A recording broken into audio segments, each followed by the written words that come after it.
I am confused. Being philosophically consistent and being a very honest person, I'm sure you can tell me where God came from.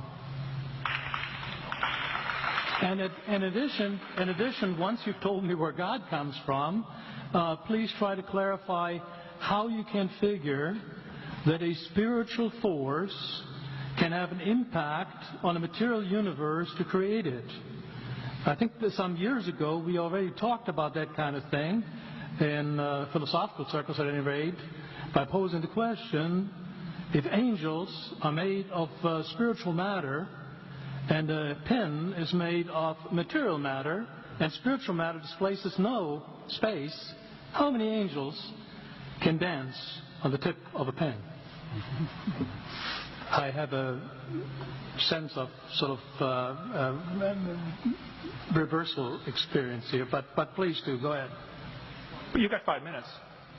Now, I just want to know which question. That's all right. You may take the rest of the minute. We're supposed to do one question at a time. Which one would you like?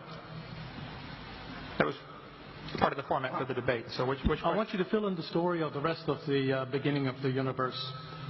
God, spiritual matter, impact on material matter. Okay. So 2 questions. All right.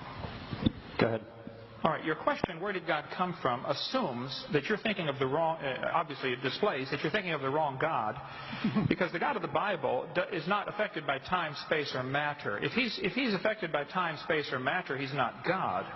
Time, space, and matter is what we call a continuum. All of them have to come into existence at the same instant. Because if there were matter but no space, where would you put it? If there were matter and space but no time, when would you put it? You cannot have time, space, or matter independently. They have to come into existence simultaneously. The Bible answers that in 10 words. In the beginning, there's time. God created the heaven, there's space, and the earth, there's matter. So you have time, space, matter created, a trinity of trinities there. Just, time is past, present, future. Space has length, width, height. Matter has solid, liquid, gas. You have a trinity of trinities created instantaneously. And the God who created them has to be outside of them. If he's limited by time, he's not God. The guy who created this computer is not in the computer. He's not running around in there changing the numbers on the screen, okay? The God who created this universe is outside of the universe. He's above it, beyond it, in it, through it. He's unaffected by it. So the concept that a spiritual force cannot have any effect on a material body, well then I guess you'd have to explain to me things like emotions and love and hatred and envy and jealousy and rationality. I mean, if your brain is just a random collection of chemicals that form by chance over billions of years, how on earth can you trust your own reasoning processes and the thoughts that you think? Okay? So, your question, where did God come from, is assuming a limited God. And that's your problem. The God that I worship is not limited by time, space, or matter.